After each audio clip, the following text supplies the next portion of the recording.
आज का विषय कर्मयोग, अनासक्त अथवा निष्काम कर्मयोग का दिव्य ज्ञान विषय है। यह चौथे अध्याय का श्लोक 1 से लेकर 20 तक का विवरण है। श्रीमद् भागवत गीता के ज्ञानमाला प्रकरण का इस भाग में हम कर्मयोग के ही बारे में बात करेंगे। इससे पहले वाला भी जो वीडियो था वो कर्मयोग के ही बारे में हमने जारी किया था। इससे पहले 3 वीडियो कर्मयोग का संबंधित दूसरे और तीसरे अध्याय का हमने जारी किया है और यह चौथे अध्याय का वीडियो हम प्रस्तुत कर रहे हैं। इसमें कर्मयोग के दिव्य ज्ञान, कर्मयोग का जो निष्काम कर्म है उसकी महत्ता को भगवान श्री कृष्ण जो है विस्तार पूर्वक बताते हैं। गीता का यदि उद्देश्य हम ये माने कि जीवों का कल्याण करना है, जीव जो जन्म मरण के चक्कर में फंसा हुआ है उसको किस तरह से मोक्ष प्राप्ति हो, ये उद्देश्य रहा है। और मोक्ष प्राप्ति के लिए सन्यासियों, संतों के विभिन्न मार्ग, ज्ञान मार्ग है, ध्यान मार्ग है, योग है, उसके द्वारा वो मोक्ष प्राप्त कर सकते हैं। जीवन मरण के जो चक्कर है इससे मुक्ति मिल सकती है। लेकिन भगवान श्री कृष्ण ने कर्मयोग को माध्यम बना के ये बताने की कोशिश की है कि यह जो है कर्मयोग का मार्ग जो है, निष्काम कर्मयोग का जो मार्ग है, ये सबसे उत्तम मार्ग है। और इस मार्ग से यदि आप अपने जीवन का दैनिक कार्यों का भी निपटारा करते हैं और कर्मयोग की जो दिव्य ज्ञान है उसको आप अपने कर्मों, स्वधर्मों को पालन करने में उपयोग में लाते हैं, तो कर्म फल का जो बंधन है जिसके कारण मनुष्य का, खास करके सभी जीवों का जन्म जन्मांतर का चक्र जो है चलते रहता है। जन्म के बाद मृत्यु और मृत्यु के बाद पुनः जन्म का जो सिलसिला है, इसको रोकने के लिए और जो हमारे अंदर शुद्ध आत्मा है उसको परमात्मा में से मिला करके इस चक्र को समाप्त करने का जो माध्यम है उसमें कर्मयोग को गीता के माध्यम से स्पष्ट किया गया है और उसी के बारे में हमें बताया गया है। तो भगवान यहाँ कहते हैं कि देखो अर्जुन, तुम जो संन्यास की बात करते हो, ज्ञान मार्ग की बात करते हो, उससे श्रेष्ठ है ये कर्मयोग की जो निष्काम कर्मयोग है, अनासक्त कर्मयोग है। इस कर्मयोग को जो है अपनाओ। और वो कहते हैं कि मैं इस ज्ञान को तुमसे पहले भी देता आया हूं। सबसे पहले हमने सूर्य को यह दिव्य ज्ञान दिया था। सूर्य देव ने मनु को यह ज्ञान दिया और मनु ने जो है इक्ष्वाकु को, जो उनके खानदान के हैं, उनके वंशज के हैं, उनको आज से 5000 साल पहले ज्ञान दिया। और यह जो दिव्य ज्ञान है वो मैं तुमको दे रहा हूं और तुम्हें मैं इसलिए दे रहा हूं कि तुम मेरे प्रिय सखा हो, साथ साथ अन्य भक्त हो। तो मैं तुम्हें ये दिव्य ज्ञान जो कर्मयोग का है वो मैं तुम्हें देना चाहता हूं, और तुम इस ज्ञान को दिलचस्पी लेकर के पूरी शक्ति से, पूरी एनर्जी से इसको समझो और इसको कार्य रूप दो। अब जब ये बात कहते हैं कि हमने इसको हजारों साल से, करोड़ों साल से ज्ञान देते आए हैं, तो अर्जुन को संदेह होता है। वो अर्जुन से प्रश्न करता है कि आप जो है हमारे समकक्ष हैं, आपका जो है जन्म हुआ है हम लोग के ही समकक्ष में, तो फिर आप हजारों साल से ये ज्ञान कैसे दे रहे हैं? मुझे थोड़ा इस जो संशय है, ये जो मेरा प्रश्न है, इसका आप जो है स्पष्टीकरण थोड़ा दे करके हमें स्पष्ट करें, समझाएं। तो भगवान कहते हैं कि देखो अर्जुन, हमारा और तुम्हारा जन्म जो है कई हजारों बार हुआ है, कई जन्मों से हम लोग का जन्म आना जाना रहा, लेकिन तुम मनुष्य हो, इसलिए तुम्हें इस बात की स्मृति नहीं है, पूर्व जन्म की स्मृति नहीं है। लेकिन मैं ईश्वर हूं, मैं अजन्मा हूं, अविनाशी हूं, और मैं जो है जन्म लेते रहता हूं, तुम्हारे जैसा नहीं, मैं अवतार लेता हूं, मैं प्रकट होता हूं, और प्रकट होता हूं मैं किसी उद्देश्य से, और वो उद्देश्य हमारा पूरा होता है, फिर मैं अंतर्ध्यान हो जाता हूं। तो मेरा आना जाना और तुम्हारे आने जाने में फर्क है। तुम अपने कर्म के कारण, कर्म फल के बंधन में फंसे हुए हो, इसलिए तुम्हारा आना और जाना सतत लगा रहता है। मैं किसी कर्म बंधन से नहीं फंसा हूं, मैं भी अपना कर्म करता हूं, मेरा भी कुछ दायित्व है ईश्वर होने का।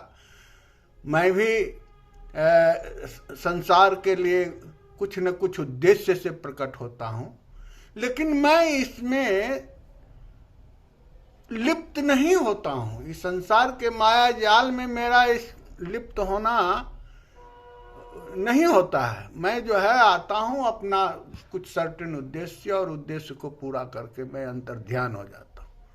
तो इस तरीके से मेरा आना और तुम्हारा आना दोनों में फर्क है, और मुझे पूरी याद है और तुम्हें याद नहीं है, क्योंकि तुम पिछले जन्म की बात को स्मृति में नहीं लाते हो, नहीं ला सकते हो, और मुझे सब याद है।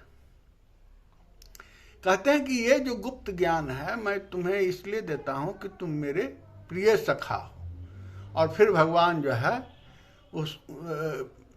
इसको 6ठे श्लोक में अपने अवतार के बारे में बताते हैं, और वह 6ठे श्लोक में कहते हैं, अजोयपि सन्निव्यायात्मा भूतानाम ईश्वर्योपि शनः प्रकृति स्वामधिष्ठाय संभवानी आत्मा मयामा। मैं अजन्मा और अविनाशी स्वरूप होते हुए भी, तथा समस्त प्राणियों का ईश्वर होते हुए भी, अपनी प्रकृति को अधीन करके अपनी योग माया से प्रकट होता हूं। यानी प्रकृति को बस में करके, क्योंकि प्रकृति उन्हीं के द्वारा प्रदत्त हुआ, और प्रकृति के जो गुण हैं वो भगवान को प्रभावित नहीं करता। यद्यपि माया शक्ति ईश्वर के पास ही है, और माया शक्ति त्रिगुणात्मक है, लेकिन भावात्मक रूप से वह माया जो है वो अन्य जीवों के ऊपर प्रभावित होगा, लेकिन जो स्वयं ईश्वर हैं, जिनमें तीनों गुण भावात्मक रूप से उपलब्ध है, लेकिन उसी तरह से प्रभाव नहीं डालता है जैसे जादूगर जो होता है, उसको उसकी जादू का प्रभाव उसके ऊपर नहीं पड़ता है। वह जो जादू का खेल दिखाता है वो दूसरे के लिए अवश्य प्रभाव डालने वाला है, लेकिन स्वयं जादूगर को उसका जादू, उसका मंत्र, उसका जो तप, उसका जो गुण है उसमें, वो उसको व्यक्तिगत रूप से किसी प्रकार का प्रभावहीन बना के रखता है, वो उसको प्रभाव नहीं डालता है।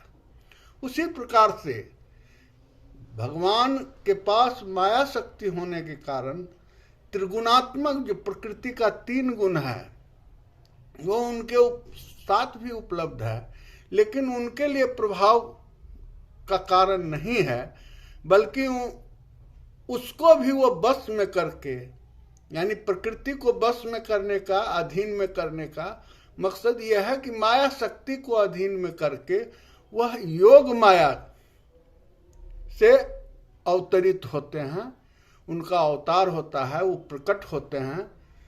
उसी तरह से जैसे राम प्रकट हुए थे, उसी तरह से कृष्ण प्रकट हुए हैं, और वो कहते हैं कि 6ठे श्लोक में कि मैं अविनाशी हूँ, अजन्मा हूँ, और मैं जो है इस लोक में जब जरूरत होता है तो मैं प्रकट होता हूँ, और मेरे प्रकट होने का भी कारण है। मैं जो धरती पर या लोक में जो आता हूँ उसका मकसद है। और फिर वो 7वें श्लोक में कहते हैं, यदा यदा हिम धर्मस्य ग्लानिर्भवति भारत अभ्युत्थानम अधर्मस्य तदात्मानं सृजाम्यहम्। हे भारत, जब जब धर्म की हानि होती है और अधर्म की वृद्धि होती है, तब तब मैं अपने रूप को रचता हूं, यानी साकार रूप लेकर के लोगों के सम्मुख प्रकट होता हूं। उनका प्रकट होने का सर्टेन उद्देश्य है, और वो उद्देश्य है तब वो परिस्थिति तब आती है, वो सर्कमस्टांसेस तब आता है जब धर्म की हानि होती है और अधर्म फैल जाता है संसार में। तो उसको रोकने के लिए वो जो है अपनी योग शक्ति से, योग माया से लोक में प्रकट होते हैं। फिर जो है उन्होंने 8वें श्लोक में कहते हैं, परित्राणाय साधुना विनाशाय च दुष्कृता धर्म संस्थापनार्थाय संभवानी युगे युगे। साधु पुरुषों का उद्धार करने के लिए, पाप कर्म को करने वालों का विनाश करने के लिए, और धर्म की अच्छी तरह से स्थापना करने के लिए मैं युग युग में प्रकट होता हूं। कहने का मतलब भगवान जो है सुनिश्चित करते हैं कि मेरा जो पृथ्वी पर प्रकट होने का जो उद्देश्य है, वो उद्देश्य है कि जो संत पुरुष हैं, जो कष्ट झेलते हैं अधर्म की वृद्धि होने से, धर्मों की हानि होने से, तो उसको रोकने के लिए, धर्म को स्थापित करने के लिए, पाप कर्म करने वाले का विनाश करने के लिए मैं इस लोक में अवतरित होता हूं। तो इनका जो है पर्पस स्पष्ट है। उन्होंने ये दिव्य ज्ञान जो है, चूंकि वो कहते हैं कि ये बहुत ही सूक्ष्म ज्ञान है और ये मैं किसी सबको नहीं दे सकता, मैं तुमको ये ज्ञान इसलिए दिया हूं कि तुम मेरे सखा हो। हैं फिर 9वें श्लोक में, जन्म कर्म च में दिव्यमेव यो वेति तत्वतः त्यक्त्वा देहम पुनर्जन्मम नयति मामेति सो अर्जुन। हे अर्जुन, मेरे जन्म और कर्म दिव्य अर्थात निर्मल और अलौकिक है। इस प्रकार जो मनुष्य मुझे तत्व से जान लेता है वह शरीर को त्याग कर फिर जन्म को प्राप्त नहीं होता, किंतु वो मुझे ही प्राप्त होता है। भगवान कहते हैं कि मेरा जो तत्व ज्ञान है, ईश्वर का जो तत्व ज्ञान है, उसका यदि ज्ञान मनुष्य कर ले तो उसको पुनः जन्म का जो चक्कर है, पुनर्जन्म का जो फल भुगतना पड़ता है, नया जन्म लेना पड़ता है, तो उस चक्र से जो है वो दूर हो जाएगा और उसे पुनर्जन्म लेने की आवश्यकता नहीं होगी और वह मुझको प्राप्त हो जाएगा। तो वो तत्व ज्ञान क्या है? तत्व ज्ञान ये है कि वो अजन्मा और अविनाशी हैं। वो अज परमात्मा सच्चिदानंद हैं। वो सर्वभूतों के परम गति तथा परम आश्रय हैं।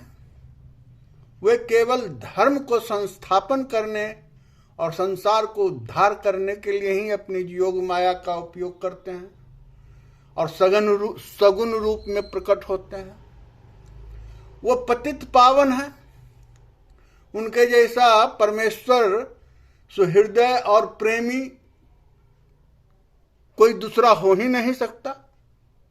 ऐसा समझकर जो पुरुष परमेश्वर को अन्य प्रेम से निरंतर चिंतन करता हुआ अपना आसक्ति रहित कर्म को करता है, अपने कर्तव्यों का निर्वहन आसक्ति और फल की इच्छा से रहित होकर के करता है, वह पुरुष जो है मुझे प्राप्त कर लेता है। उसे जो पूर्व जन्म का प्रारब्ध कर्म भी है उसका भी जो है खात्मा हो जाता है और उसे कर्म फल बंधन के कारण पुनर्जन्म लेने की आवश्यकता नहीं पड़ती है और वह मुझे प्राप्त हो जाता है। ये दिव्य ज्ञान जो है भगवान श्री कृष्ण अर्जुन को देते हैं और कहते हैं कि तुम मुझे जानो, मैं परमेश्वर हूं, मैं ईश्वर हूं। पहली बार जो है भगवान उनको बता रहे हैं कि मेरा स्वरूप क्या है और मेरे स्वरूप को यदि तुम सही ढंग से जान लो और अपने कर्तव्य कर्म को निष्काम भाव से कर्तव्य के लिए अपने नियत कर्म को करो, बिना इच्छा का, बिना फल की इच्छा का, बिना आसक्ति का, बिना ममता का, बिना किसी अहंकार का यदि इस कर्म को करते हो तो तुम्हें पुनर्जन्म लेने की आवश्यकता नहीं होगी और तुम जो है कर्मयोगी के रूप में माने जाओगे। इस तरह से भगवान 10वें श्लोक में कहते हैं, बीत राग भय क्रोधा मनमया माम उप्रासिता बहवो ज्ञान तपसा पूता मद भागवता।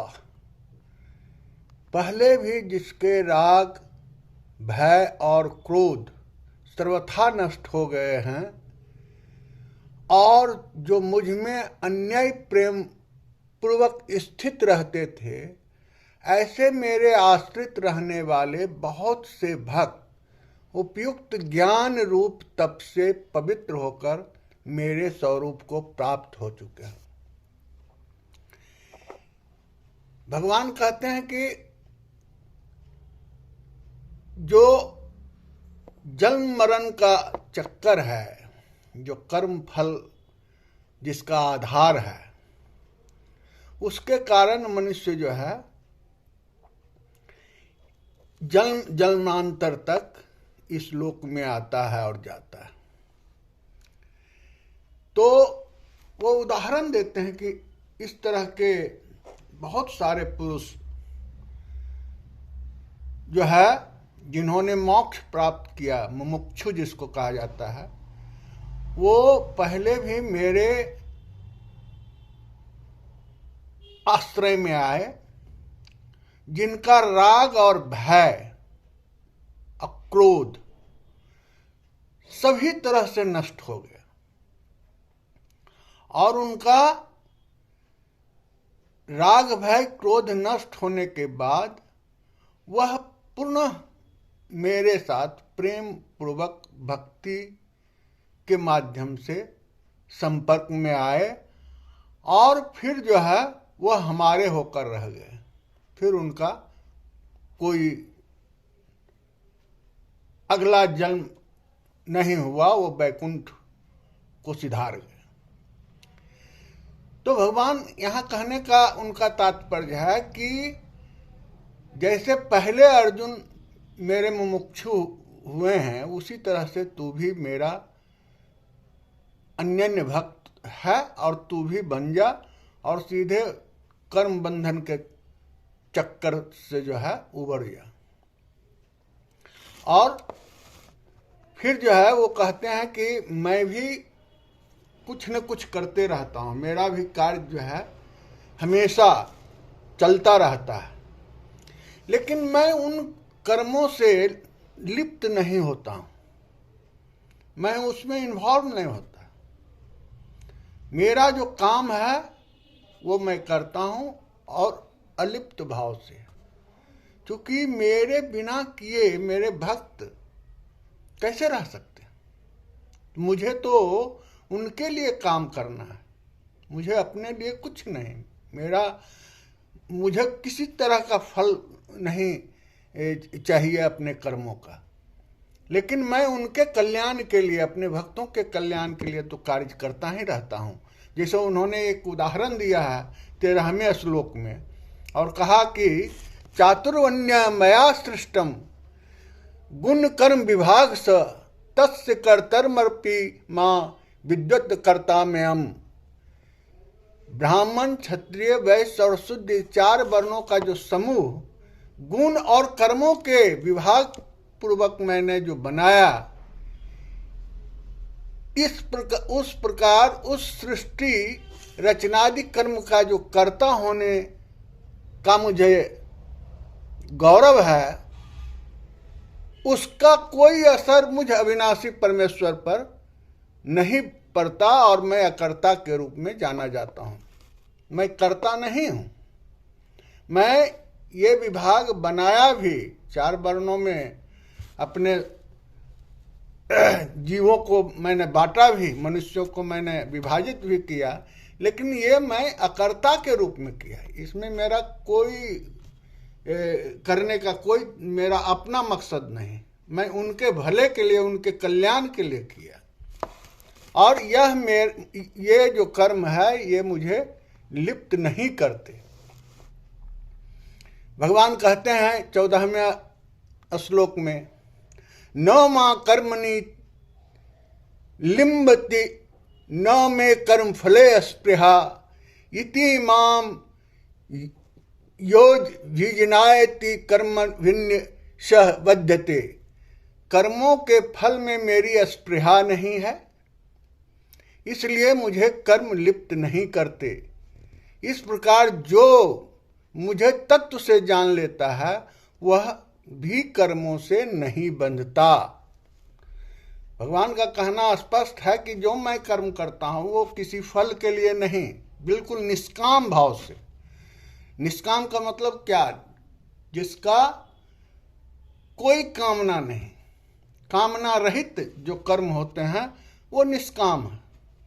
कामना रहित कर्म, निष्काम का कुछ लोग अर्थ भी दूसरा लगाते हैं कि बिना उद्देश्य का, बिना पर्पस का। ऐसा नहीं है। उद्देश्य तो होता ही है। उद्देश्य होता है लोक कल्याण, दूसरे के हितों के लिए काम करना, लोक प्रसिद्धि के लिए काम करना, और कल्याण जिसमें सामाजिक कल्याण की बात हो, उस तरह से यदि कोई कर्म करता है तो वो निष्काम ही माना जाता है। श्लोक 16 में भगवान कहते हैं, किम कर्म किम करोति कव्यो अपत मोहिता तत्रे कर्म प्रवक्ष्यामि यज्ञात्वात् मोक्षसे अशुभात्। कर्म क्या है और अकर्म क्या है, इस प्रकार इसका निर्णय करने में बुद्धिमान पुरुष भी मोहित हो जाते हैं। इसलिए वह कर्म तत्व मैं तुझे भली भांति समझाकर कहूँगा, जिसे जानकर तू अशुभ से अर्थात कर्म बंधन से मुक्त हो जाएगा। भगवान कहते हैं कि कर्म क्या है, क्या करना चाहिए, क्या नहीं करना चाहिए, अकर्म क्या है।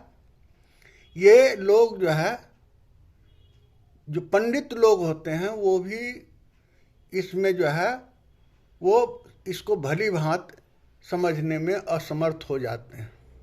वो इस कन्फ्यूजन में रहते हैं कि हमें क्या करना चाहिए, क्या नहीं करना चाहिए। तो मैं ये तुम्हें समझा के इस बात को बताऊंगा कि हमें कौन सा कर्म करना चाहिए और कौन सा कर्म नहीं करना चाहिए, यानी कर्म क्या है और अकर्म क्या है। फिर इन्होंने कहा कि विकर्म भी है, उसके बारे में भी जानना आवश्यक है, क्योंकि कर्म, अकर्म और विकर्म तीनों के स्वरूप को समझना, जब तक इस तीनों को स्वरूप को नहीं समझा जाएगा, ये तीनों है क्या, तो फिर इसको कर्म योग को समझना मुश्किल होगा। इसलिए भगवान इस बात को बताए हैं। फिर जो है वो कहते हैं कि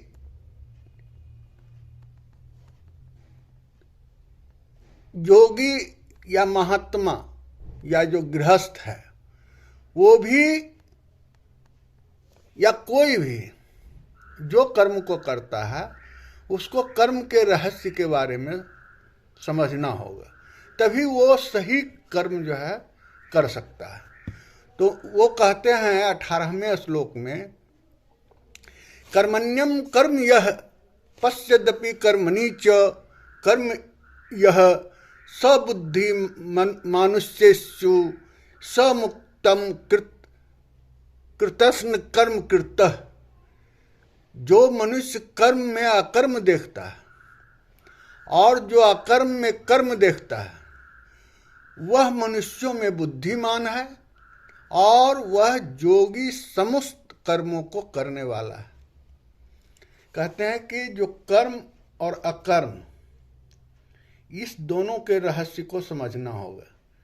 कर्म में अकर्म का देखना और अकर्म में कर्म का देखना, यही जो है दिव्य ज्ञान है। इसको ही समझ ले मनुष्य, तो जो है वो भली भांति एक कर्मयोगी के रूप में जाना जाएगा, वो एक कर्मयोगी कहलाएगा। तो हम इसे समझते हैं कि कर्म क्या है। कर्म लोक प्रसिद्धि में या तो हम मन से काम करते हैं, या बुद्धि से करते हैं, या इंद्रिय से करते हैं, या शरीर के व्यापार मात्र के लिए, हमको शरीर चलाना है, इसके लिए कार्य करते हैं। तो वह कार्य जो शास्त्र विहित कर्म हो, कर्तव्य कर्म हो, जो हमें स्वधर्म से मिला हो, या जो हम व्यवसाय या जो कर्म हम करते हैं, उस कर्म को मन, बुद्धि और शरीर से करना ये कर्म हुआ। और अकर्म क्या हुआ?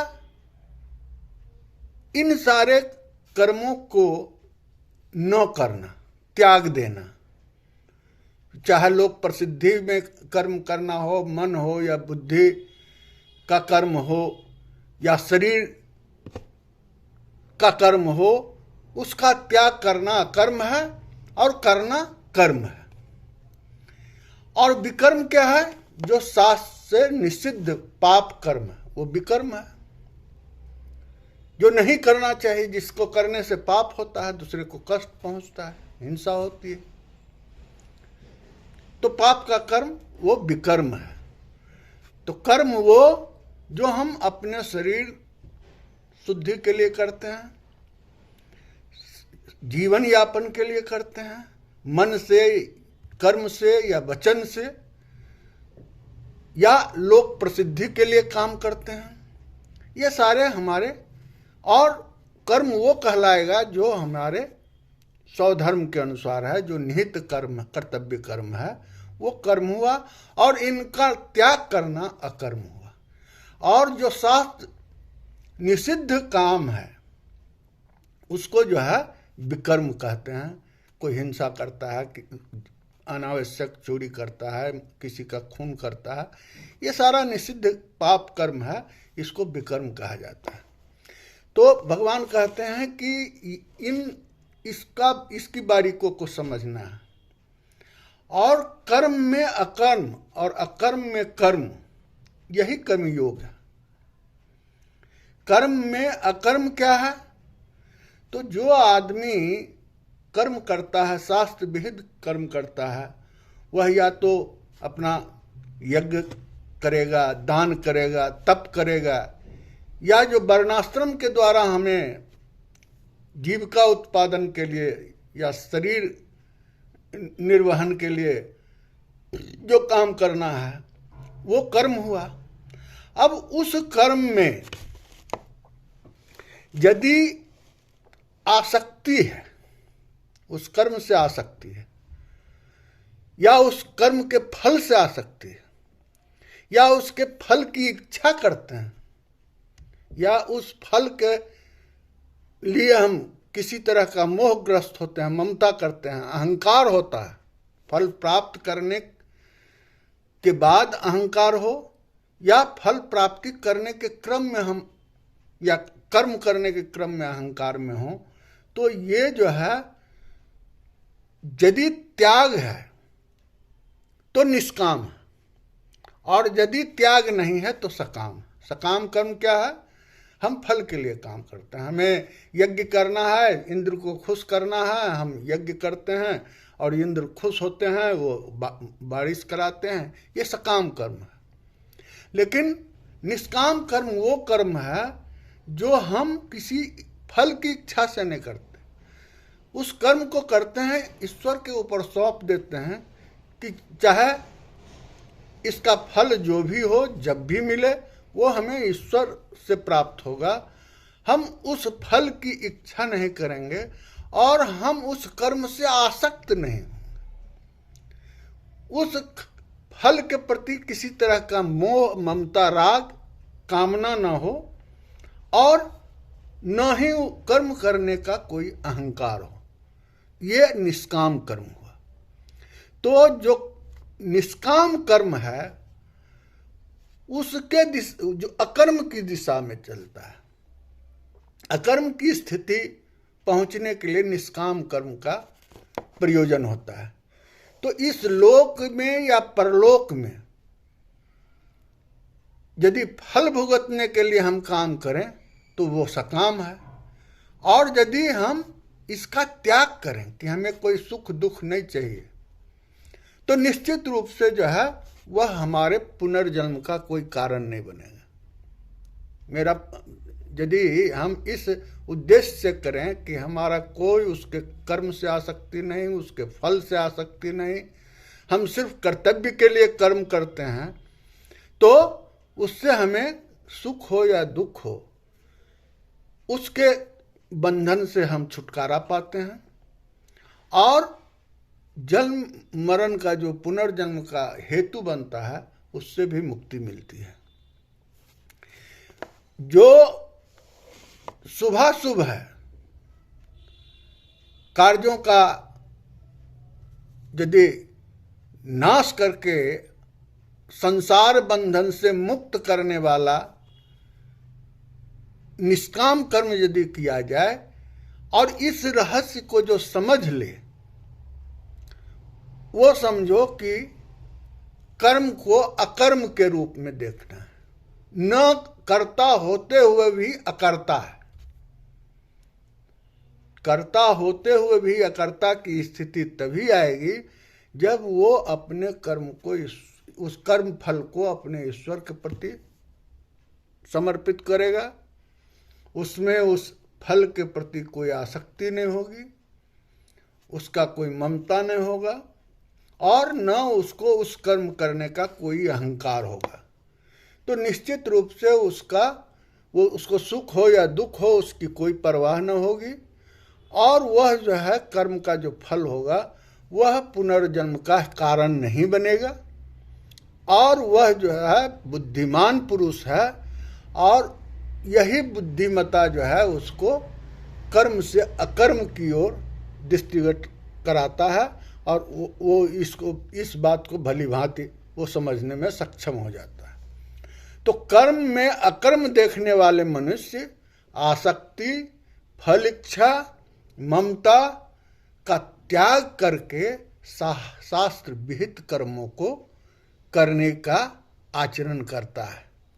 वही जो है कहा जाएगा कि कर्म करता हुआ भी वह कर्म फल में लिप्त नहीं होता। जैसे भगवान कहते हैं कि हम चातुर्वर्ण्य व्यवस्था की लोगों के कल्याण के लिए, लेकिन मैं उसमें लिप्त नहीं हूं, इसलिए मैं करता नहीं हूं। तो जो आदमी अपने कर्म को कर्तव्य समझ के करेगा, निहित कर्तव्यों का निर्वहन करेगा, उसमें यदि उसकी फल की इच्छा न होगी, आसक्ति उस कर्म का नहीं होगा, उसके साथ कोई राग या ममता न हो और उसको करने का कोई अहंकार नहीं हो, तो वो निष्काम कर्म होता है और वो अकर्म है, वो अकर्म की स्थिति है। और इस तरह का जो व्यक्ति होता है वह बुद्धिमान होता है और वह परमात्मा को प्राप्त है। इसलिए वो योगी है, वो संत है, महात्मा है और उसे कोई भी कर्तव्य शेष नहीं रह जाता। जो इस स्थिति में आ जाता है फिर उसको कोई भी ऐसा कर्तव्य नहीं रहता जिसको करना उसके लिए बाकी है, उसका कोई प्रारब्ध कर्म बनता है और यदि ऐसा नहीं होता है तो फिर उसको पुनर्जन्म लेने की आवश्यकता नहीं होती है। इसी तरीके से अकर्म में कर्म देखना। अब अकर्म क्या है? शास्त्र विहित जो हमारा कर्तव्य है उसको न करना। लेकिन इस त्याग में भी यदि आसक्ति हो, फल की इच्छा हो, ममता हो और अहंकार का त्याग हो, न करने का यदि व्यू हो तो फिर उसको पुनर्जन्म लेना ही पड़ेगा। वो उसका निष्काम कर्म नहीं होगा।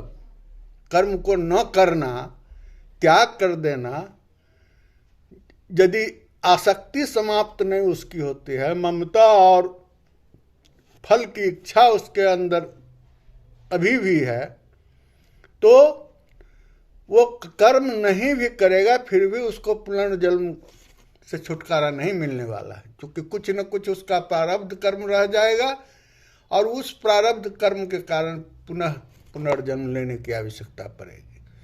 तो और ऐसा ही नहीं, यदि कोई कर्म से त्याग करता है, कर्म को नहीं करता है और उसको त्याग करने की दंभ हो, अहंकार हो, वो अहंकारी अपने आप को कि हमने त्याग किया, तो वो तो विकर्म हो जाएगा।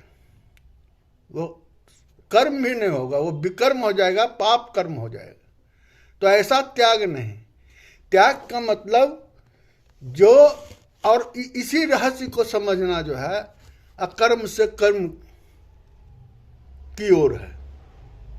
अकर्म की स्थिति जो है एक आइडियल है, निष्काम कर्म की है। और यदि त्याग कर दे कर्म का, और उसका त्याग जो है ये हो कि हमारा इससे शारीरिक कष्ट होगा, काम न करेंगे, कर्तव्य नहीं करेंगे तो शरीर का कष्ट नहीं होगा, यदि ये भाव हो, और वो उसका जो वर्णाश्रम के आधार पर जो काम करना है वो भी कर्म त्याग कर दे, इसलिए कि शरीर में कष्ट होगा, और उसका राग द्वेष भी समाप्त न हो, और ये सोचे कि हम प्रतिष्ठा के लिए या मान बड़ाई के लिए ऐसा त्याग कर रहे हैं, तो ऐसा त्यागी जो है वो कर्मयोगी नहीं है। वैसा अकर्म करने वाला त्यागी नहीं कहा जाएगा, संत नहीं कहा जाएगा। इसलिए वह न तो कभी किसी कर्तव्य से गिरता है और न किसी प्रकार के त्याग में ममता, आसक्ति, फलेच्छा या अहंकार का संबंध जोड़कर पूर्व जन्म का भागी बनता है। तो मनुष्यों में बुद्धिमान वो होगा जिसमें इन सारे गुणों का विकास हो। सिर्फ कर्म को त्याग देने से अकर्म से कर्म की ओर नहीं जा सकता। तो जो बुद्धिमान पुरुष होगा वो इस बात को समझेगा कि अकर्म से कर्म का जाने का क्या रहस्य है। उन्हें जो कर्मयोगी है, जितने सारे आधार हैं उनके कर्मयोगी बनने का, वो गुण भी उनमें होना चाहिए, तभी वो कर्म से अकर्म की ओर जा सकता है। इस संदर्भ में, चूँकि बहुत बड़ा वीडियो न हो जाए, मैं आपको एक कहानी, जो महाभारत में एक कहानी है, उद्धृत है, मार्कंडेय ऋषि युधिष्ठिर को ये कहानी सुनाते हैं। व्याघ्र गीता उसको कहा जाता है, शायद आप लोग सुने भी होंगे। ये कहानी बहुत ही प्रसिद्ध है और बहुत ही उपदेशात्मक है, और जो हमारी व्यवस्था है कर्म योग का, उसका ये सटीक उदाहरण है। मार्कंडेय ऋषि जो है युधिष्ठिर को ये कहानी सुनाते हैं। एक सुदर्शन नाम का ब्राह्मण युवक जो है वो तपस्या करने के लिए वन में जाता है और तपस्या करना शुरू करता है। एक दिन वो एक वृक्ष के नीचे तपस्या कर रहा था। उसी वक्त जो है किसी पक्षी ने वो बीट कर दिया और वो उनके माथे और शरीर पर गिर गए। वो देखे क्या हुआ, उनका तपस्या भंग हुआ, और आंख उठा करके जब वृक्ष की ओर देखते हैं तो देखते हैं कि दो पक्षी बैठी हुई हैं और वो जो है बीट कर दी हैं। और वो देखते ही इतने क्रोधित होकर के वो देखते हैं कि उनके देखने से उनकी अग्नि जो है प्रज्वलित होकर के आंख से और उस दोनों पक्षी को जला के भस्म कर देता है और वो गिर जाते हैं। और जब ये स्थिति देखते हैं कि पक्षी जल करके गिर गया हमारे देखने से, तो उनको लगा कि हमारा तपस्या सफल हो गया। वो खुश हो गए और अपने आप को जो है तपस्वी मानने लगे। उसके बाद वो बहुत अपना गौरव का अनुभव कर रहे थे, उनके अंदर दंभ भर गया था।